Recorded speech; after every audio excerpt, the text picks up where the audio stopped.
Good morning, everyone. Thanks for joining us this morning. My name is Carrie Alexion Tiernan, and I'm going to take you through our desktop virtualization offering here at Microsoft. Joining me on stage today will be one of the product managers on my team, Scan Matal, and he's going to take you through a bunch of demos to actually make this real for you. So some of the things you saw this morning in the keynote, we're going to dive in a little bit deeper in this session and take you one click lower. And then throughout the rest of the week, the product managers and the program managers in engineering are actually going to get you even more hands-on. For those new products that we're going to talk about, there are hands-on labs that are available. So if you're interested in actually touching them, get down there and go ahead and kick the tires there. So one of the things that we're starting to see and hear from our customers is that the way people work today is changing.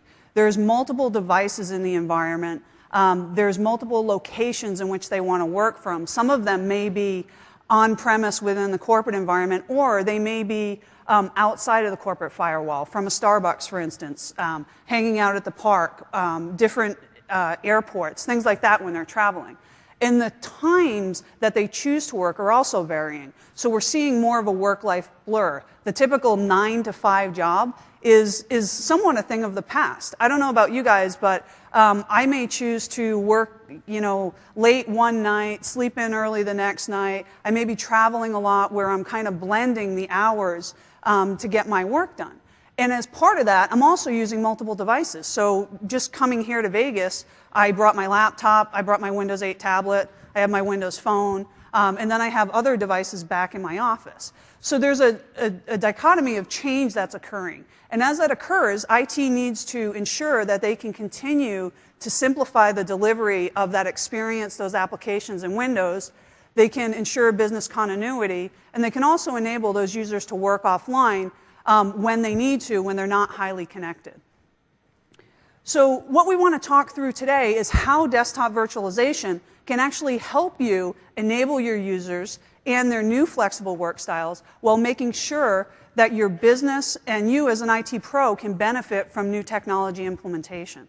When we think about desktop virtualization, we really think about it in 3 main categories. And I think you guys have probably seen this before. We've talked about this in the past. But it's a way to frame the multiple technologies that are available to help you deploy these scenarios in your user environment. So the first category that we want to talk about is user state virtualization. And really what we're focusing on in the user state is ensuring that the personalized experience that the user has created for themselves moves with them regardless of the Windows device that they're accessing. So essentially, at the core, enable them to change their device and keep their experience. And there's 2 products that we'll talk about here, and that's User Experience Virtualization, or UEV, which Brad alluded to in the keynote, and we introduced to the world last week through our announcement. And then pile that in conjunction with folder redirection, and now you've got your data moving as well. The second category that we want to basically talk about is the application layer. So when you're virtualizing the applications, you get much more freedom in what you can do and how you can move them between devices. Essentially, making virtually any application available anywhere. And there are 2 technologies that Microsoft provides that enable you to do this. First one is our flagship product in AppV, or Application Virtualization. And the second one is one that we haven't talked about as much thus far, but you're going to hear us start talking about a little bit more, and that's Remote App. And that's a key capability within Windows Server. It's been there for a while. And people who use it really love it, and people who don't know about it go, wow, that's kind of cool. I wish I had known about that. So we'll talk a little bit about that today so you kind of understand the different ways that you can deliver applications. And then at the third layer, or the third category, we're really talking about the core. That's the operating system itself. And really, by virtualizing the core, you can make Windows available anywhere. And there's a couple different ways that you can do this. You can do this hosted in the data center using a VDI type solution, and we're going to talk about some of the improvements that we're bringing to market through Windows Server 2012, and you saw some of that in the keynote as well. And then we're also going to talk a little bit about Client Hyper-V, which is going to be shipping in Windows 8 as we bring that into market. So we'll touch a little bit on that. The third area, which you may be familiar with, is MedB, and that's an application compatibility technology. I'm not going to spend a specific amount of time on that today, but for those users who have XP applications that are not compatible with Windows 7, this product gives you a great bridge in order to merge those through. So with that kind of context setting, let's take each one of these categories individually, and we'll talk about the products themselves, and we'll weave in some demos so you guys can actually see this stuff in action. Before we leave the slide, though, the one thing that I do want to mention is that System Center 2012 is at the core of everything that we do in virtualization. And I say System Center 2012, that's the version that we recently launched into market. You heard Brad talk about that this morning. But we've also integrated deeply with System Center 2007 R2, as well. So the System Center family is integrated into our virtualization stack. And this is a key point. The reason this becomes key is because in most situations, you already have a physical environment that's deployed. Whether you're managing your desktops, your applications, or servers in your environment, you have something that pre-exists. As you move to the next generation of computing in your enterprise, you're probably going to blend in some virtualization. And you may use all aspects, you may use some aspects. System Center gives you the capability to manage both the physical and virtual environment, whether you're 100% on both or you're hybrid in your environment. So very powerful tool set using your existing infrastructure and not having to forklift and put something new in there, because management costs go up if you need to put in a new infrastructure. So let's dive in a little bit and talk about the user state layer. And the first area we want to talk about really is user experience virtualization. And what we're doing here is ensuring that no matter what device the user logs into, no matter what Windows device the user logs into, they get their personalized experience with them. So UEV will take settings across both applications and operating systems, both physical and virtual. Some of the key benefits associated with the UEV technology: anywhere productivity. So access those data in personal settings on any device. So as I mentioned, I came here to Vegas with my laptop. I also came with my Windows 8 tablet. I do have a VDI desktop that's provisioned to me back in Redmond if I want to use that in certain cases. Because everything that I do in my environment today is virtualized, I use UEV and I use AppV for my applications. Regardless of which device I choose to use at any given time, my experience is with me. So my themes are with me, all of those things are with me. And it also helps to avoid business disruptions. So in a case where I may have one of those devices go down and I grab a vanilla install of a device, I'm still going to get that experience with me because it's been replicated and it's all assigned to my domain credentials, so it's going to follow me.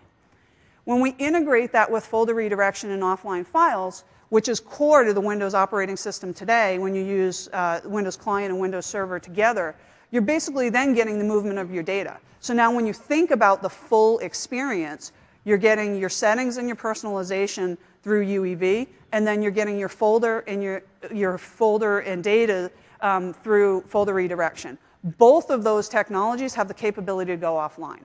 So if you're disconnected, you still have that experience on the device that you're working from. So let's talk about UEV specifically as a technology. We are super excited to bring this one to market. You guys have been asking us to do something in this space for some time. I can't talk here. And you've been asking us to improve roaming user profiles, do some additional work in that space. So we took a bunch of that feedback and we came up with the user experience virtualization technology. And there are three key areas where we focused the product, and that's to be personal and flexible, simple and versatile, and integrated and scalable. And let's see what exactly that means. At the personal and flexible level, this is really all about the user. We want to make sure that the app and OS personalization roams across Windows. Now, if you're using a VDI environment, that's still Windows, right? You're still virtualizing Windows in a VM. It's just a hosted experience. All of that personalization is going to roam there, as well as in a session-based environment. So you're covered. Windows is Windows. We've made some improvements in terms of the syncs. We've made Smart Sync, and we're working to make sure that the logons continue to be fast. And what this means is, in a typical roaming user profile environment, we used to take everything all at once and jam it down at you. And you had to accept it, and that caused latency in the user experience because you had to wait for that information to come down. Now we're working to improve that so that you only get the settings you need when you log in. So OS settings are separate. When you launch an application, we'll bring the settings down for that specific application at the time that you launch. When you close it, we'll send it back up. So what we're doing is we're really parsing the data to make sure that you get a quick experience associated with how you're interacting with Windows. And we have a number of different triggers that we call them that we're taking advantage of. And some of these include locking the workstation in order to synchronize the settings. Other include opening and closing the applications, logging on, logging off, connecting and disconnecting to an RDS session. So there's a number of ways that we're enabling the sync to happen in real time, and also to remove the delays associated with that data transmission. So ultimately, when you use UEV, application and OS configuration is not required. From an IT pro perspective, we really wanted to make sure that this is simple and versatile, right? So there's a lot of things that we could do to make this thing super robust and super complex and add in a bunch of knobs and whistles. But at the end of the day, is that really what you need? What we need to do is we need to roam the appropriate settings, the appropriate personalization, and make sure that we do it in a timely fashion. So we've introduced a concept called templates. And templates basically have the paths to the settings location. So essentially, anytime a user makes a change to a personalization, it writes it to a location. The templates are basically the map that tells you where that setting is stored. You can create custom templates using a tool called the generator, and that can be used for your line of business applications. So you can do customization and have your line of business application settings roam with you. We have dropped a couple templates. For example, Office 2010 has a template with beta, and there are a couple others out there, so you can immediately start using those and see how that experience works. And then one of the other things that we heard is, when there's a problem with the personalization, typically you would have to blow away the whole profile. And when you do that, you lose everything. We've enabled the ability to roll back settings so that you can reset to a default state. And you can do that on a per-app basis. So your user is not going to lose everything that they already configured. You can just roll it back on a per-app basis. So from an IT pro perspective, some tools that are out there and available to you, and we hope you start taking a look at those. Now, when we think about integrated and scalable, one of the things that I mentioned is that we could go over the top and make this a really complex product, or we could integrate and take advantage of the tools that you already know and that you already have deployed in your environment. The advantage of doing that is that we drive down complexity for you, and we also drive down cost, right, in your infrastructure. So you can use the existing tools to deploy the templates and to deploy the UEV agent. So if you have System Center Configuration Manager or a third-party software distribution tool, it'll push all that stuff down for you. We have integrated with System Center specifically on DCM to ensure that the client stays configured. And then, of course, we integrate with all the desktop virtualization products, as I've been mentioning throughout the presentation. So with that, I'd like to bring Scand on stage for our first demo and have him show you what UEV looks like in action. Thanks, Gary. First and foremost, let's pray to the God that demo gods that the demos will work. And pray for me. Thanks, everyone, for joining. Again, I'm Skand Mittal. I'm in Kari's team, one of the product marketing managers. And what we are going to do today is demonstrate some of the end-to-end capabilities of our DV stack. And I'll start with UEV. So let's play out a scenario here. Let's say I'm Ed. I'm a doctor at Contoso Healthcare Services. And as part of my job, I see multiple patients in a day. I collaborate with multiple doctors because I need to discuss several medical issues with them. So I am Ed, and I'm in my primary office working on my primary desk. And one of the applications that I frequently use is the calculator app. Because there are cases where I need to quickly calculate medication dosage for my patients, and I need to leverage this app to be readily available to prescribe medication to my nurses and patients. So what I notice here is the calculator is in a standard view, and when I need to do some complex calculations, I use the scientific view of the calculator. I also frequently use the unit conversion in case I need to convert the medication dosage from English to metric-based units. Also, today in the morning, I was in the meeting, and head of the department talked about some of the new HIPAA compliance requirements that my hospital might have to abide to. And also that they talked about Microsoft Health Vault solution, which helps in centralizing patient data. So I'm very eager to review that information on those websites. So let me open IE and try HIPAA.com. So I'm getting ready to review the information that head of the department just talked about in the morning. Also, let me open Microsoft Health Vault. So I know I would be reviewing these websites pretty often in the next few days. So why don't I add this as my homepage? So I go there and just add them to my homepage. I am a senior doctor, I'm not getting any younger, so why don't I increase the text size so that I don't have to wear my glasses all the time, right?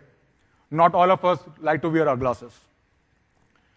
So let me go to Zoom and set it to 125%. I also like my favorite sites to be available quickly as I launch IE. So let's make that available and add Microsoft Health Vault and HIPAA.com in case I change my homepage in the next few days. So as I'm getting ready, I get a call from my ER that I need to see my patient urgently. So I need to close my applications and unlock my computer before I leave. So I will review those websites as I get more time after seeing my patients. So let's lock this computer. So I visited my patients, and one thing I need to do is quickly calculate some dosage amounts for new medication that has come into the market. And I don't want to go back to my office. So what I do, I just go to the nearby doctor lounge where I can just leverage or use a kiosk that my IT has made available to us so that we don't have to carry our devices all the time. So let me go to the kiosk machine.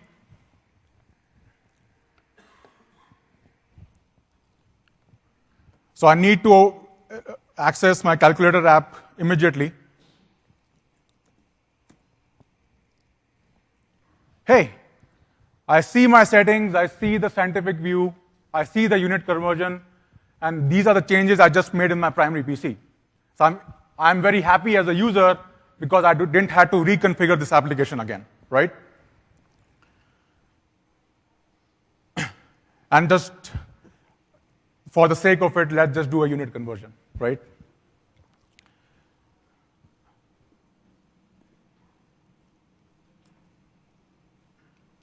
And I'm going to change it into,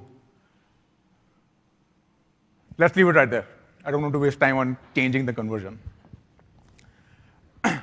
Also, I have some more time, so why don't I open Internet Explorer and start reviewing the sites that I just made favorites and homepage for. I find both HIPAA.com and Microsoft Health Vault available to me as I launch IE. My Zoom settings are still set to 125%, and Health Vault and HIPAA are still available to me in my favorites bar. So as a user, I'm really happy because I'm more productive, and UEV is able to carry my personalized settings even when I'm changing my device. Also, my login experience was extremely fast because UEV knows when to sync my operating system and application settings. And it doesn't sync the settings at all at once. It knows to sync the settings when I launch those applications and not when I log in. That can make the process of logins slower or increase the network traffic. So as I have some more few minutes before I go back to see my patient, so let's open Outlook and check if I got some emails as I was seeing my patients.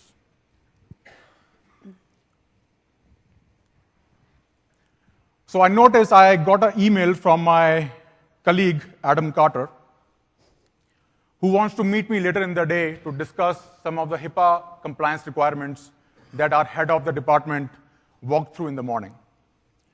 What I'm used to is just look at the presence information of Adam and just IM him through link integration in Outlook. But I notice the small box that used to tell his presence information is not available anymore. And neither I can IM him instantly. So this makes me really worried. And I call my IT immediately to fix this issue. So as IT is trying to fix this issue, I will give it back to Carrie and we'll resume the demo once she talks about the other components of our stack.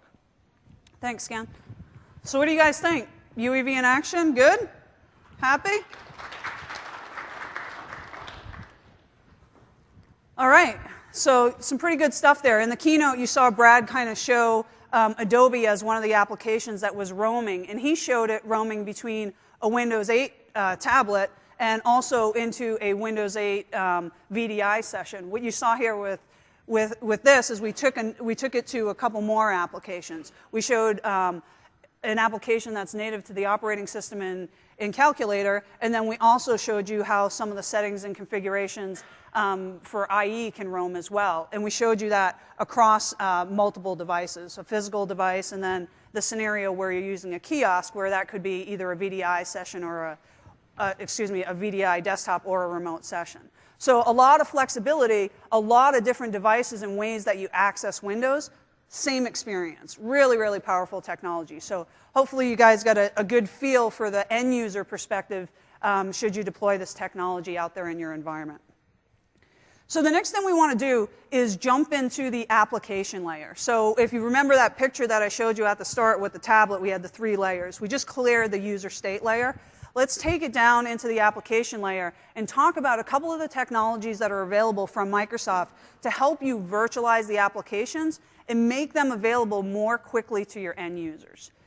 Now, many of you are probably familiar. Actually, let's take a quick poll. How many of you are familiar with AppV? Nice. How many of you are familiar with VDI? Okay, lots of familiarity out there. Okay, and the user state layer, we talked about UEV. I'm sure there's other products out there. Okay, so we're still a little bit of education going on there. So great, thanks for sharing that. At the AppV layer, what we're really doing here is we're taking advantage of virtualization to do a couple different things. One is the core isolation that it delivers, so separating applications to prevent conflicts.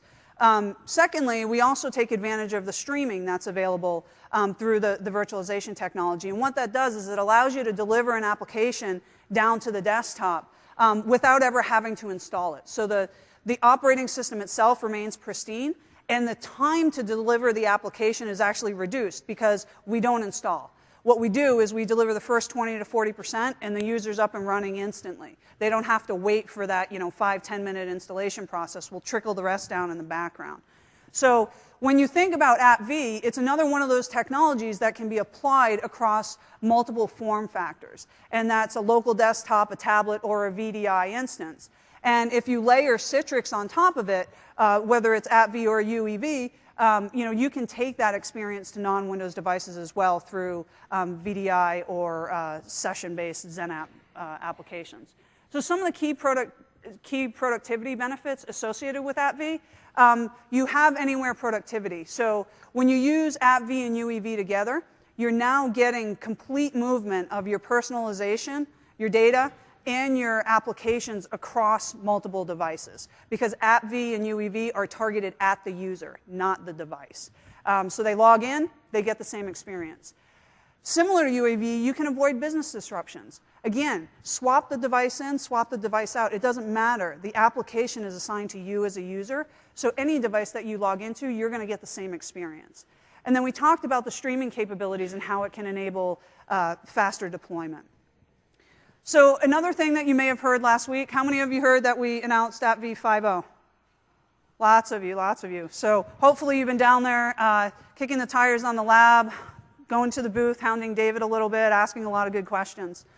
In the new version, we've really focused on 3 different areas: an integrated platform, flexible virtualization, and powerful management. And there's a number of things that you guys gave us feedback on that we heard were, we've been making fantastic progress up to this point.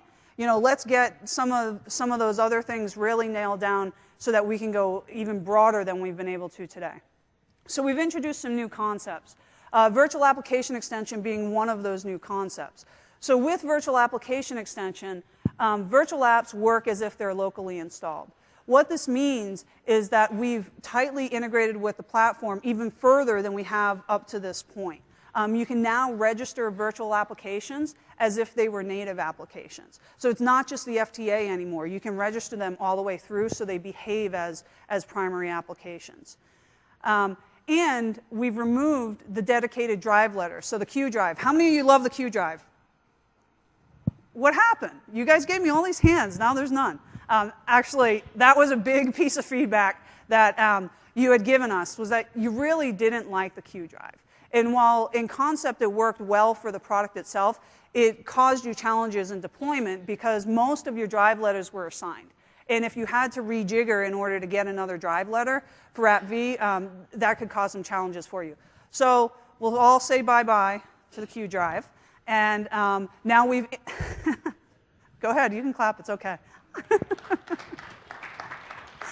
So we'll say bye-bye to the Q drive, and now we've integrated with the local file system into the standard structure, and all of the settings get stored in a local DAT file as well. When we think about flexible virtualization, one of the key things that we've done here is we've enabled virtual application connections. And this really lets applications work together more closely. So in the past, we focused predominantly on doing Java and middleware through dynamic suite composition, and that was how we made those connections. Going forward with 5.0, you can now do this with peer applications, and you can do it in deeper levels. So virtual applications will enable you to get deeper connections and run multiple applications in the same virtual environment. And the last piece I want to hit on is around powerful management. And there's a couple things that we've done here. The first one is we've optimized disk space with the VDI shared content store. So in the past, the content store was a read-only store. No longer the case now. We've also set it up so that you can have the single location where you stream those applications from, and they can be updated in the same way that you update all of your virtual applications today. So you don't have to bleed users off of the cache in order to do the updating. You can just update it with your same processes. And we've added a setting in the client side that enables you to essentially decide whether or not you want those applications to be cached locally within the virtual machine. So you're typically using the shared content store in a VDI scenario. And the benefit that you're getting is you're reducing the storage on the back end associated with applications. Now, if you're using a pooled desktop, you're probably not going to want to have them stored locally in the cache in that pooled desktop because ultimately you're going to wipe it out anyway, right? So it doesn't make sense to cache it locally. But in a personal desktop, you may choose to do different because that's a one-to-one VM association with the user. So you may choose to have that cached. Either way, you as the IT administrator can toggle that on and off based on what you need for your user. So some key improvements there. And you guys gave us feedback in that area too. You really didn't like some of the things that we did in V1, but it was V1, so we had the opportunity to learn, and thank you for sharing that with us. The other thing that we did is the MMC is gone. Are we sad about that? Come on, I think that one deserves a clap. The MMC is like 10 years old now. So I'm not going to spend a lot of time there, but Scan's going to show you the new interface. It's nice. It's all web-based, and the cool thing about it is that you don't have to install it, right? We've been talking a lot about mobility and being able to have flexible work styles and access to different things from different devices. It's a web-based console. You can access it from anywhere. As long as you punch through your security, you can get to it from home, you can get to it within the core firewall. So we'll take a look at that in just a few minutes. And then the last thing that we did was around virtual application connection groups, and that really allows you to connect applications at deployment time. So you don't necessarily have to make sure that everything's sequenced together when you build the applications. Instead, you can choose to connect them at deployment time and target them at specific users. With that, I'm going to bring Scan back up, and he's going to show us what AppV 5.0 looks like in action. All right, more fun. So let me quickly change my VM order. So Carrie talked about some of the core features of AppV 5.0, and some of the things she talked about, web-based UI for the management console, and also the application connection groups. So let's see how it comes alive. So Ed, the doctor, just reported the issue to IT, and that troubleshooting has come to Alan, the IT guy. He knows what the problem is. He forgot to put Link and Outlook, the two applications in question, in the application connection group. But he's away from his desk, and I know when Ed becomes unhappy, he will escalate the issue to his manager. How many of us experience that in real life? But he's not worried, because he knows he can access the AppV 5.0 web management interface to access AppV applications and manage those applications right from a web portal. So let's see that experience. Alan goes to the application management console in a web UI. And what he's trying to do is just create an application and a connection group for Link and Office. He notices that the features here are simple to use and easily discoverable.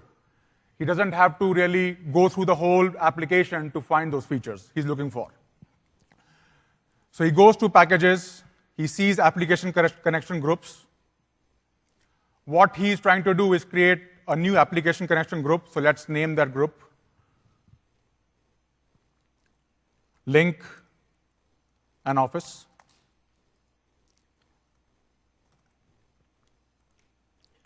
Let's edit this connection group and add Office and Link applications to that group.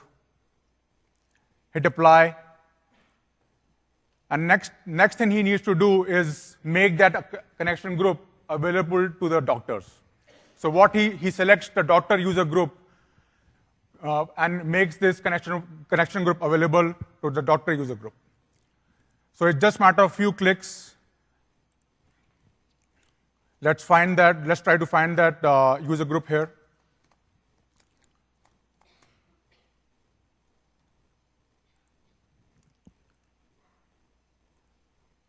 So what you see here is now the doctor user group has been granted access to that particular connection group.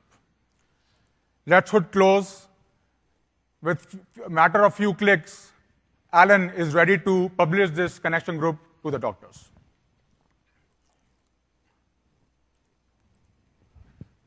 So here you were able to see AppV provides powerful management because IT can access their management console from a web UI. And they don't have to stick to a locally installed management console. So let's move back to Ed, who just came back from seeing some of his patients, and he's going back to his office. And he's eagerly waiting to see whether Alan, the IT guy, fixed the issue.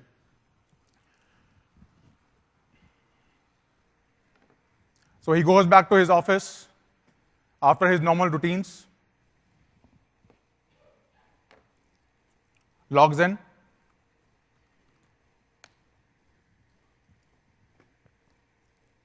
and launches Outlook.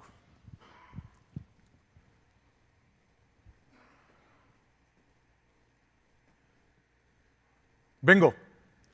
He's able to see Adam's presence information that was missing earlier, right?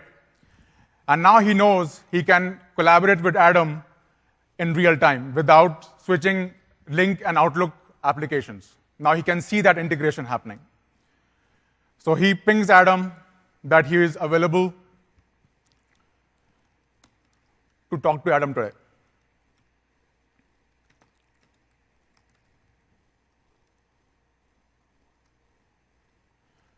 I have fat fingers, so I mistype a lot of things.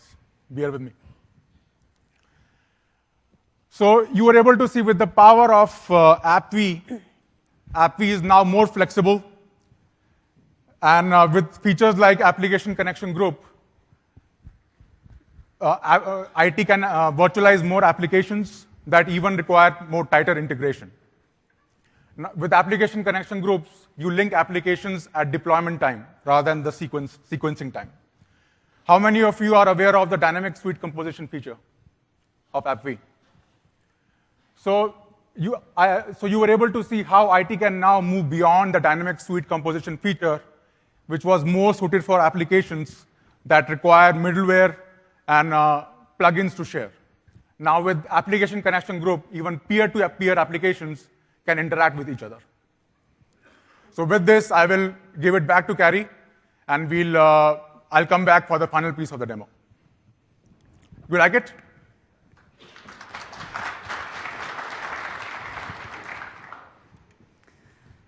Great job. Thanks, Ken. I think we probably need to put in a request to link for spell checking in IM. I don't know about you guys, but my spelling is terrible when it comes to IM. I'm typically flying too fast, and you get the information back, and you go, okay, I think I can decipher what they're saying if I drop this letter and add this one in. So maybe a little spell check in IM would be helpful for all of us. But so what do you think? New console? Have any of you seen that previously, or is this first time? First time. Good, good.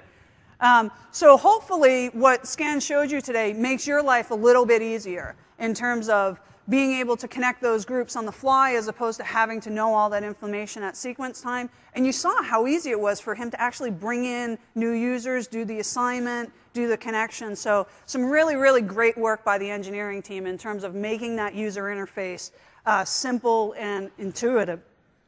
Excuse me, simple and intuitive at the same time. So the next piece I want to do in order to close out the app layer is really talk about remote app. So I alluded to this a little bit in the stack itself. But what remote app is a capability within Windows Server that's been there for quite some time. The difference is that people typically think, oh, well, I got to deliver sessions, right? Because that's what you do with Server. And then VDI came along, and now I need to deliver virtual desktops, full VMs. Well, remote app is a really powerful capability, and it has an aspect of simplicity to it as well.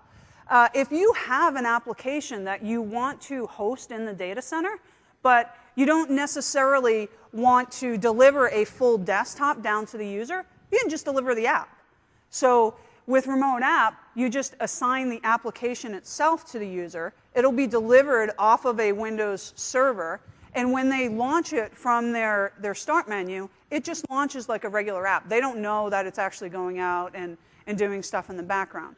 So pretty cool capability there if all you need to do is to deliver the application as opposed to delivering a full virtual desktop.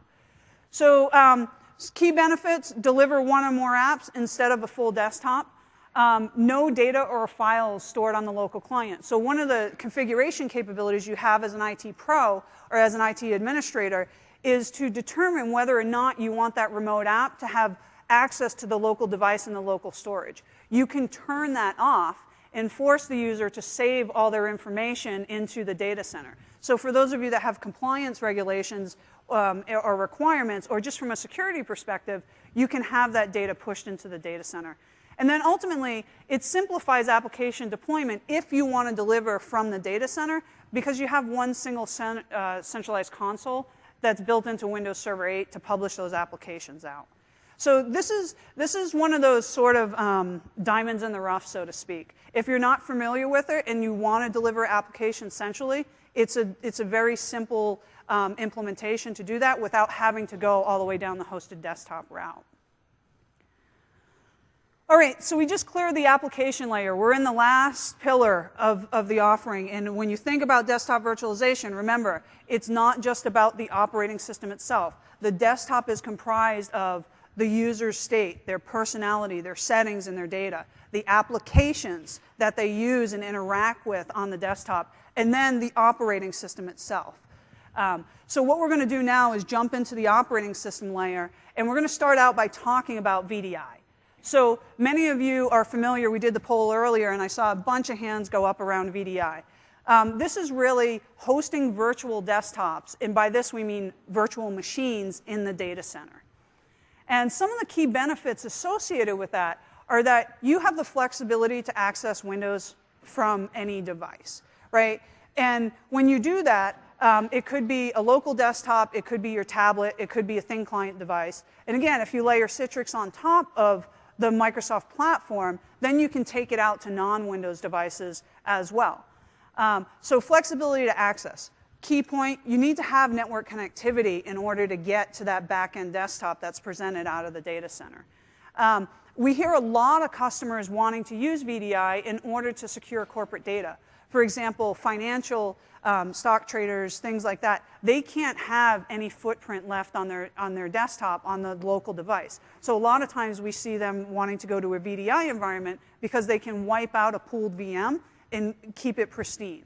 And the example that Scan's been using, the storyline around the doctor. In healthcare, we see that there are requirements around data and making sure that that data doesn't stay on the local device. There's privacy requirements. So VDI is a great way to secure corporate data. So those are some of the key benefits associated with VDI. Now, we're going to dive in a little bit, and I'm just going to scratch the surface here. There's a lot of stuff that we're doing in Windows Server 2012. I'm going to hit some high points here. And because we're just in beta right now, you're going to hear more come out. You're going to hear us talk more about this. So this won't be by far the last time that you hear about it. But one thing that you're going to hear us do is talk a little bit differently about VDI with Windows Server 2012. When we talk about the capabilities, we're really going to talk about the ability to deliver VDI through one platform, that one platform being Windows Server 2012, with a single consistent experience, remote effects.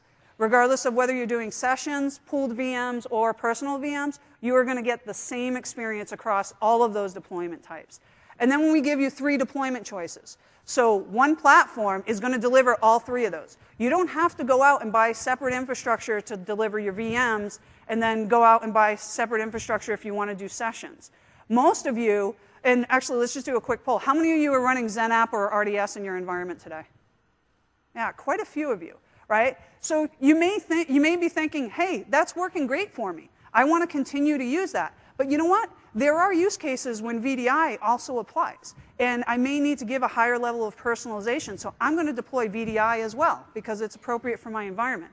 With Windows Server 2012, you're going to get a great experience regardless of which one you choose to deploy, and you're going to get it all through one platform. So you're going to hear us talk about that more and more as we start to bring out Windows Server 2012 into the market. So let's take a look at some of the enhancements that we're actually bringing in through Windows Server 2012. And sorry, it's getting hard to say that. I'm so used to saying Windows Server 8. It feels much longer. So 3 key areas: efficient management, best value for desktops, and rich experience everywhere. What does it mean? OK, so in the keynote, how many of you saw Bill do quick deploy?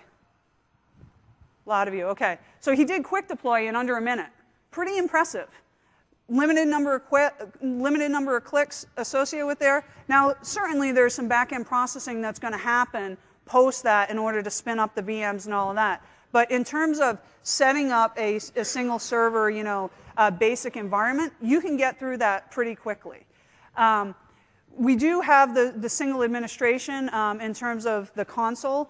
And one of the things that we've heard is that patching can be an issue associated with VDI, right? Because if you send all your patches into your VDI pool at the same time, you're going to saturate the resources on the server because they're going to be used to patch all those machines. What happens is that now you've you've created a degraded user experience. And then your users are going to start to revolt because all of the resources that they need to do their work on their desktop are now being consumed by patching. So the team has worked to partner with System Center as well as do some things in the platform to make patching more intelligent to prevent some of those storms by creating randomization in how those VMs are patched. When we move down into the best value category, there's a couple things that we've done here. Certainly, Hyper-V, you heard Jeff talk about all the great enhancements that we've done in Hyper-V. He talked about that yesterday during the keynote. So everything that we have in Windows Server 2012 related to VDI or sessions is built on top of the Hyper-V platform. So we will take advantage of all of the capabilities that Hyper-V is bringing to market. In addition, last year we talked about dynamic memory, and that was a great new capability that we added into Hyper-V at the time. Now we're expanding that, and the concept of fair share goes across all of the different deployment types that you have. So whether it's sessions, whether it's pooled or personal VMs, we have the concept of fair share, and that's really making sure that all of the users have allocated resources evenly so that nobody is saturating. We do that for disk I/O, we do that for network bandwidth, and then we also do that for memory. So fair share helps to balance that and ensure everybody gets a good experience. Then the other thing we did, and I think Brad probably alluded to this in his slide in the keynote where he showed the bars and how storage changes across the different types of deployments, and whether you use SAN storage or different types of storage. In Windows Server 2012, we're enabling you to take advantage of SMB file shares and lower cost DAS storage so that you don't have to put a SAN backend in there. What we've heard, and even what we see in the market if you look at all the analyst research and just in customer feedback, is that one of the barriers to adoption is still the cost of storage. So anything that we can do to help you reduce those costs but still implement a good solid VDI environment, we believe is key to helping you get to deployment. So that's a key investment that we made in Windows Server 2012.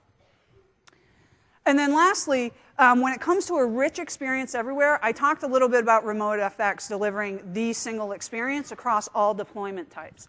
In the previous version, we had hardware GPUs only. Now we have software GPUs. So we fully take advantage of software GPUs on the technology. And then we've also enabled rich multimedia and 3D graphics. And Scan's going to give you a little preview into that high fidelity experience and what it's like to do touch over a VDI desktop. And we're going to show you that coming in from a Windows 8 device going into a Windows 8 VM running on Windows Server 2012. And we've also added the ability to go across the WAN now. So in the past, we were just LAN.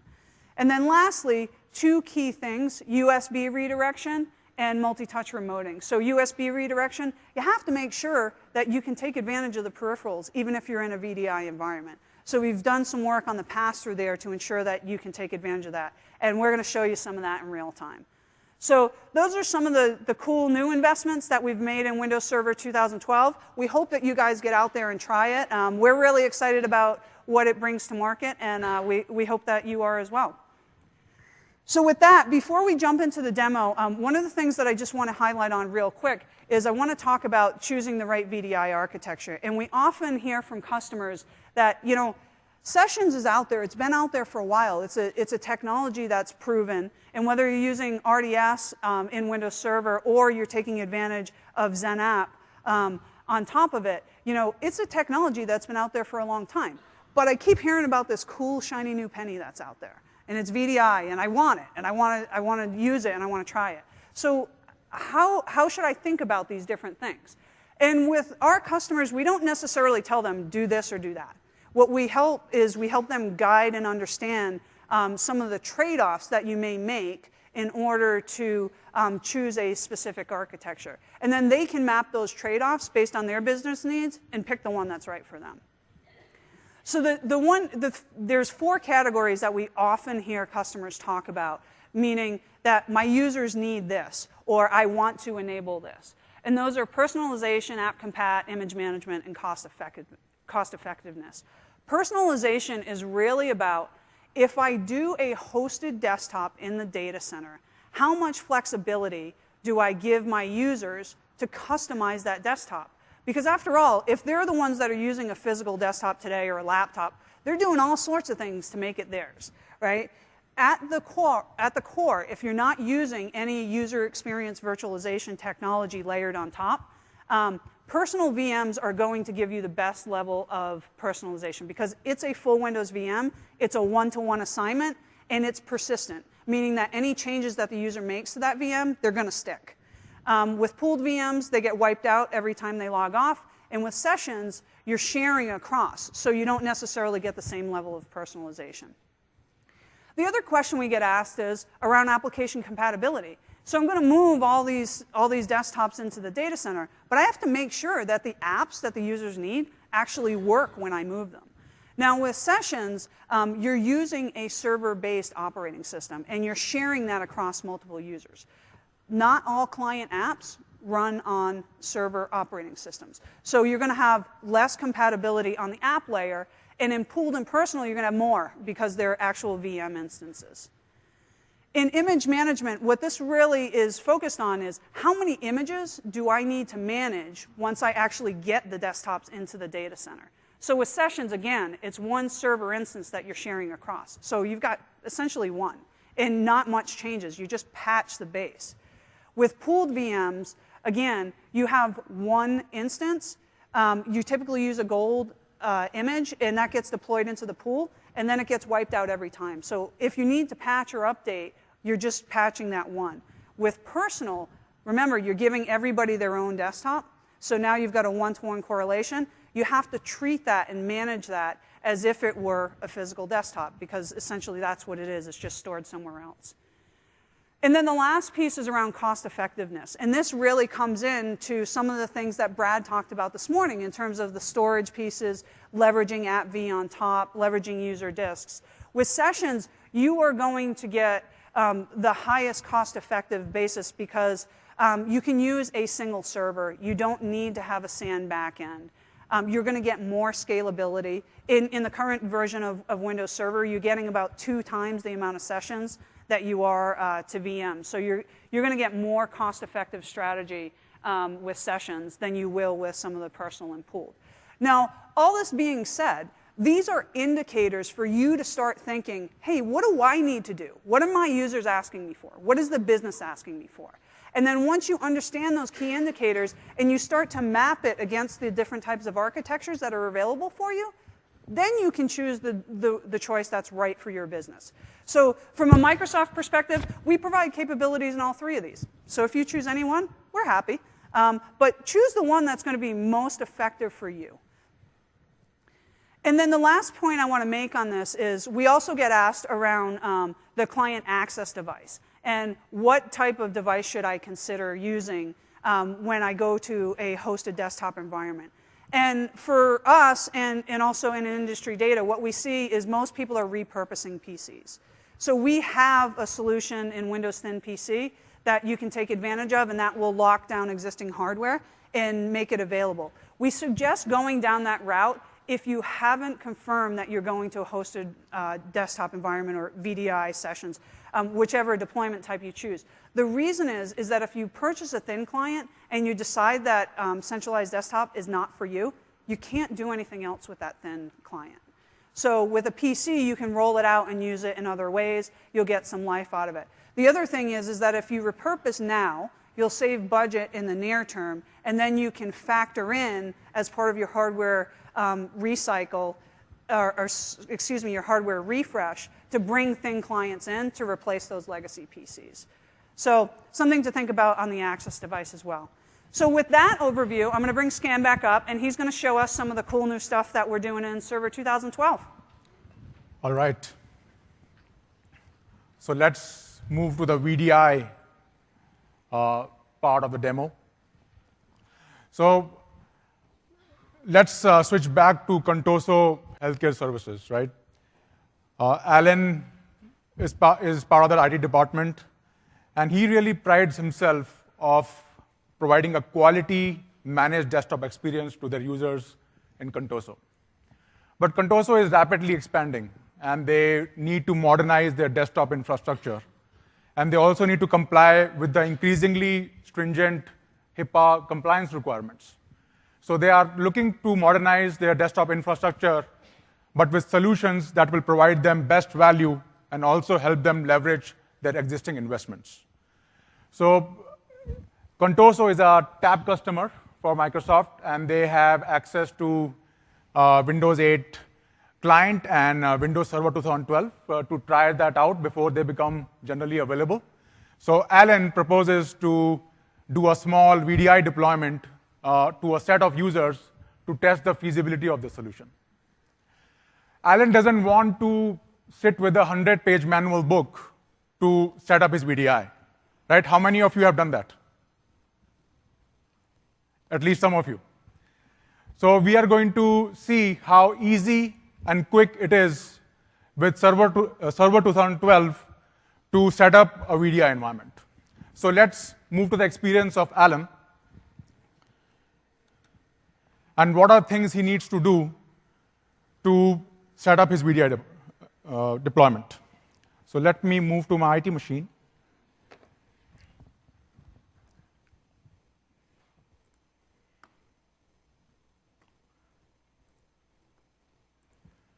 I'm not going to walk through the whole demo here because many of you saw this in the keynote.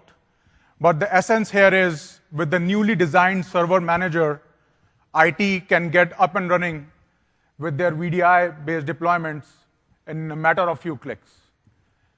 So if you go to the newly designed server manager and look at the workflow in this deployment, you will see in matter of few clicks, 7 to be precise, Alan can set up a base VDI environment. What are the things we have done differently this time is we have added scenario-based installation. So instead of doing a ground-up base installation, Alan can choose a scenario-based installation where base set of configuration will already be done for him. And then the same infrastructure can be deployed, can be used to deploy a VM or session-based deployment, because RDS treats these two deployment types as two different deployments and not different technologies. So I won't go through this whole demo, but just wanted to emphasize on the essence that it's quick, easy, and we have simplified the process for IT to create and deploy VDI. So I've already created and deployed the base VDI deployment. So let's move to the user side. So Ed, the doctor, is really excited. He is part of that pilot. Alan has provided him a tablet device so that he can test out scenarios for virtual desktop. And Ed gets this shiny Windows tablet from IT. Alan has instructed Ed to access his corporate environment from the virtual desktop so that he can get some quality feedback. So let's move to the experience of Ed here and move to the tablet machine.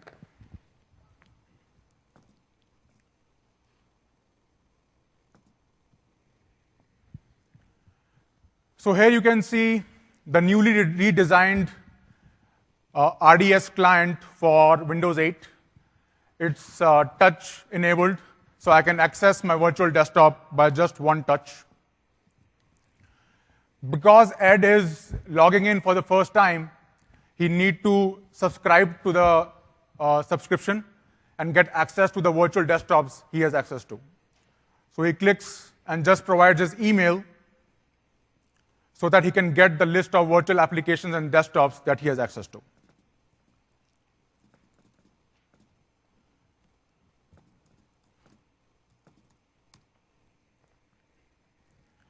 Since he's logging for the first time, he needs to provide his domain credentials.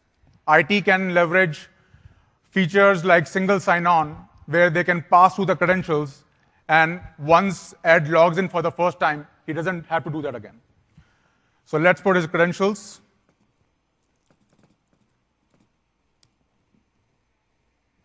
And what Ed sees here is Alan has granted him access to a Windows 8 virtual desktop.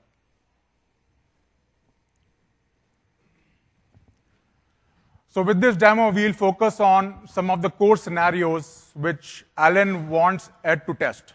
He knows for a virtual desktop to be successful, some core scenarios has to be tested out, like the user experience from the virtual desktop. How would doctors get this experience when they're running their environment from this hosted virtual desktop? Then doctors also need to use 3D applications and images. So how would those behave when they access from a remote server? And finally, doctors also use a lot of USB peripherals.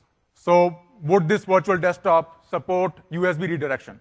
So let's see what the user experience is in this virtual desktop, Windows 8-based virtual desktop.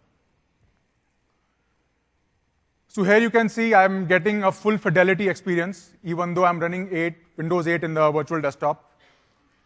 I can swipe to the left, swipe to the right, and it's giving me the same fast and fluid experience that I would expect from a local Windows 8 client. I can pinch to zoom in, pinch to zoom out, and just like Windows 8 client, I can regroup my applications, move the applications around. I'm getting that full fidelity experience. Ed is a scuba diving enthusiast, and what he's really looking to test a 3D image of a sea scooter that he's looking to buy. So he goes to the 3D image of a sea scooter, and here you will be able to see how in real time I'm able to manipulate the image. And this is all made possible because of remote support for multi-touch points in remote effects. So I'm using multiple fingers here to manipulate with the image.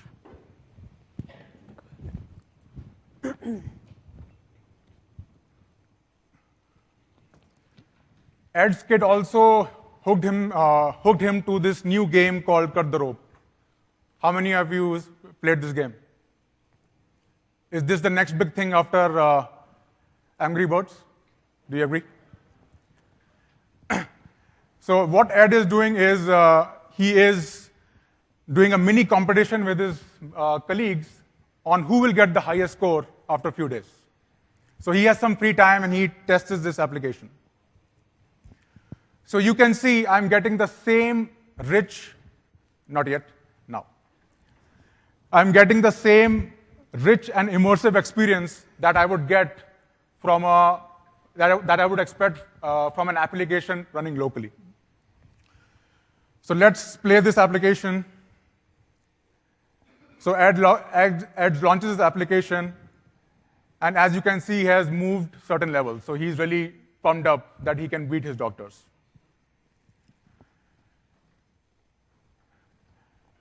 So notice how remote effects in real time will react to my swipe gestures. Oops. I really need to feed this frog some candy. So Ed is not really good yet. All right. I'm getting better.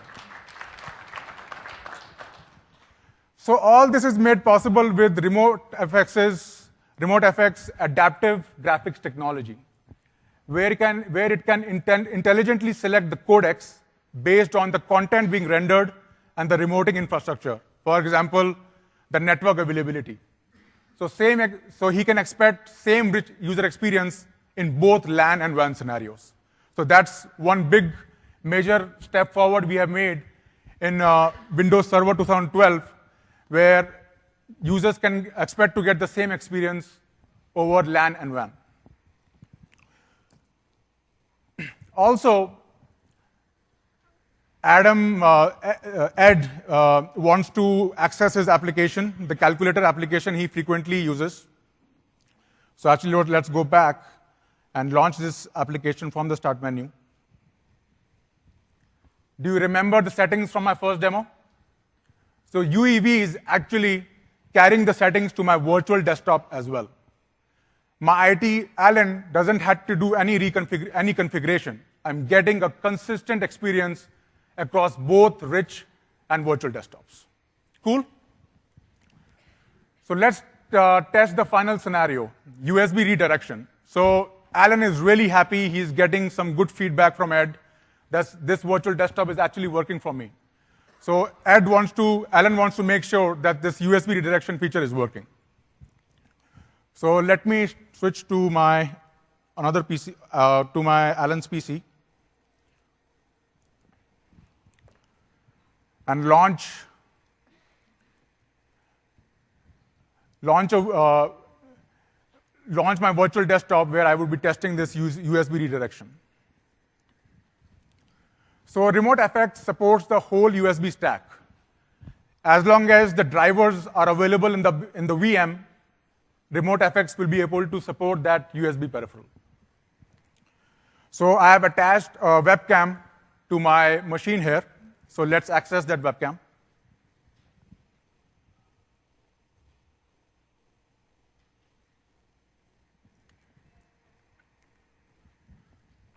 This is my lovely audience here.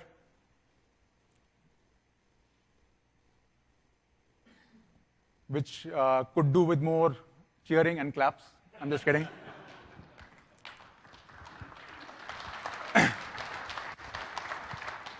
So what you are seeing here is I'm getting a smooth video experience. The video is being remoted from the USB stack to the device. All the processing is happening on the virtual desktop, and the output is sent back to the device. So let's have more fun.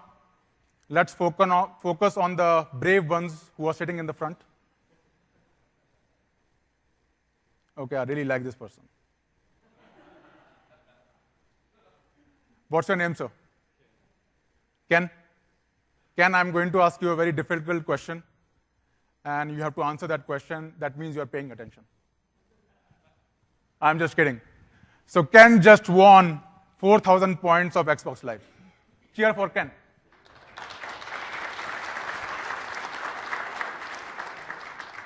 He is not my friend, I promise you. I'm not biased. He's not going to share those 2,000 points with me. So just collect your prize after the demo. So hopefully you were able to see the power of our end-to-end DB stack from UEV to AppV and VDI. So I will give it back to Carrie to wrap it up.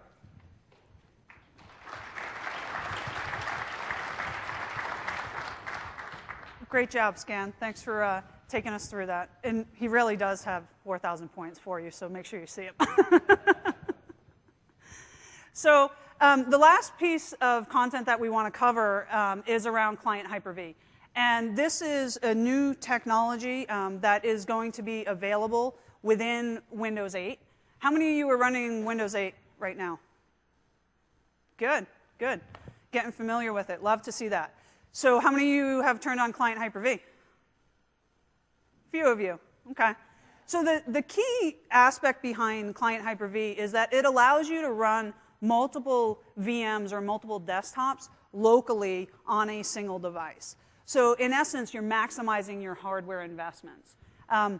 We typically see customers wanting to use this to create diverse dev and test environments because they want to either code on the local device and then do some testing and have that all integrated as opposed to standing up individual servers or giving their developers these big, robust environments. And then we also see customers and consultants taking advantage of it. So when they're on site and they're building out environments for their customers or they're doing prototypes or demos or things like that, they can leverage this locally. So as you would expect, Client Hyper-V is built on top of, or I should say, in conjunction with the robust platform that's in Hyper-V in the server. It's the same core. We've taken advantage of all the capabilities that are available there in terms of scale, power, and support for live migration and storage. It does require that you have a 64-bit local device with SLAT enabled. And we've made some changes to what you would normally see in Hyper-V to make it more intelligent on the client. For example, you typically wouldn't sleep or hibernate a server-based device if you were running Hyper-V, right? But if you have Hyper-V running on your laptop, it's not out of the ordinary to shut the lid and have it sleep or hibernate. So you want to make sure that Client Hyper-V can handle those VMs and make sure they come back up appropriately.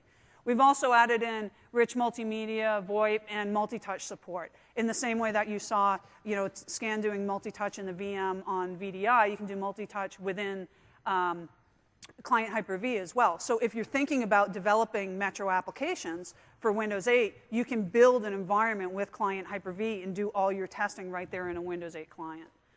And then lastly, because we share the same file types between client and server, you can easily import, export the VMs from your Client Hyper-V location into Hyper-V on Windows Server.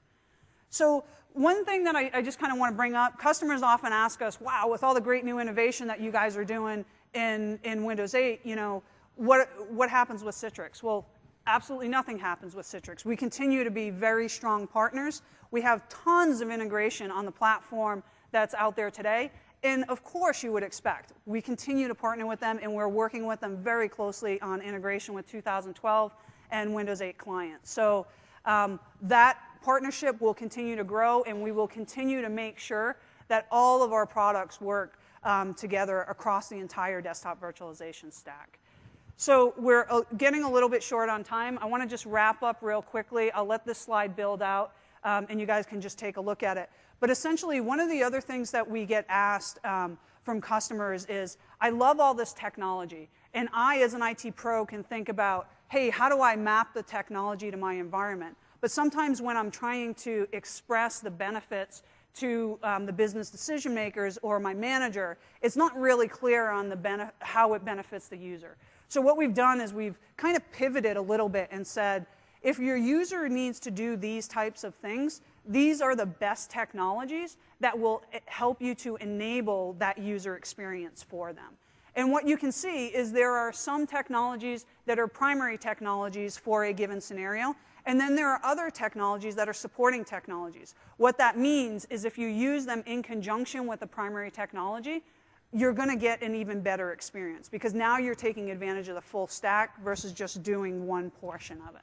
So I just wanted to share that with you guys. In the essence of time, I'm not going to walk through it, but you can get the slides later.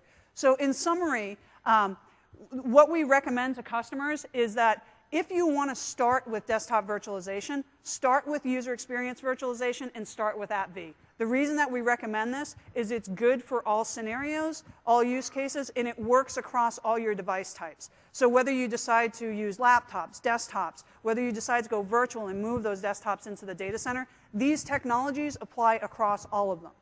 They will work, and we showed different demos that demonstrate that today. With virtual desktops, they're great in the environment. Just know where they're most appropriate for your users. And once you identify where they're appropriate, go ahead and deploy them.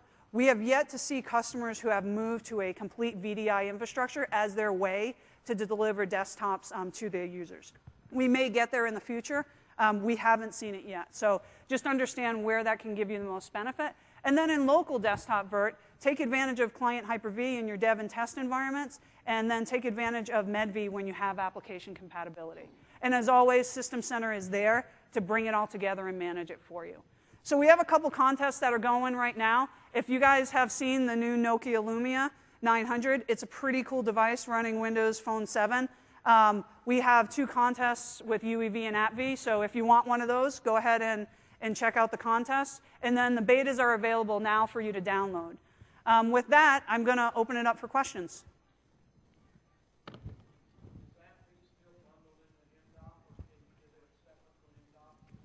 The question is AppV still only available through MDOP, or has it been separated? So if you're using AppV on the desktops, taking it all the way down to the local device, you need to purchase an MDOP license. If you're going to use it with remote desktop services in a session-based environment, it's included in the RDS Cal.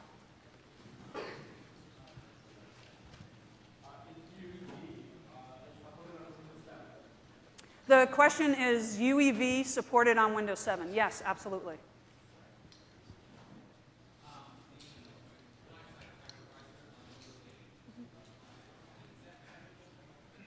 The question is the client-side hypervisor manageable on Windows 8? Yes, it is. And we're not fully integrated with System Center yet, but System Center can manage virtual machines today. So as both products move through their next life cycle, you'd expect that integration to get stronger.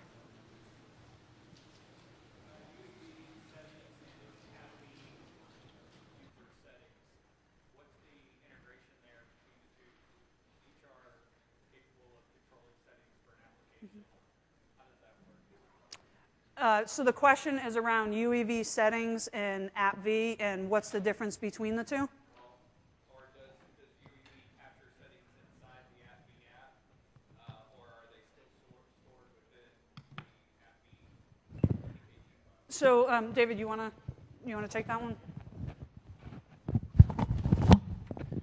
So UEV settings will roam between local application installations and AppV application settings. We also have two features within AppV 5.0 to help you manage the way that different AppV packages might need to be configured differently for AppV users. We have dynamic deployment configuration to handle AppV package configuration on the machine level, dynamic user configuration to help you give different configurations of AppV packages to different users. Now, you don't have to repackage AppV applications just to give users different configuration sets for AppV. We'll detail this in the session introducing AppV 5.0 a little bit later on this afternoon. So these are new sessions for AppV. There's 3 of them in MMS. They weren't in the session catalog when you probably registered. They were added on April 4th. So please check the session schedules and attend that introduction session for more information. Go ahead. For AppV 5.0 and UEV production, release production, or are they beta? They're beta, and they just dropped to beta last week. What's the time frame on RTX? We disclose one milestone at a time. So we just disclosed beta. When we drop the next one, we'll allude more to when the RTM timeframe is coming.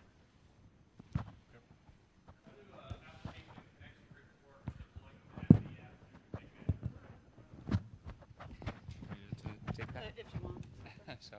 So the announcement of Configuration Manager 2012 today is a new product. We're all about AppV 4.6 SP1. Of course, we have a history of integration with Configuration Manager, so you can expect as we move through our development milestones, we'll have something to announce for that later.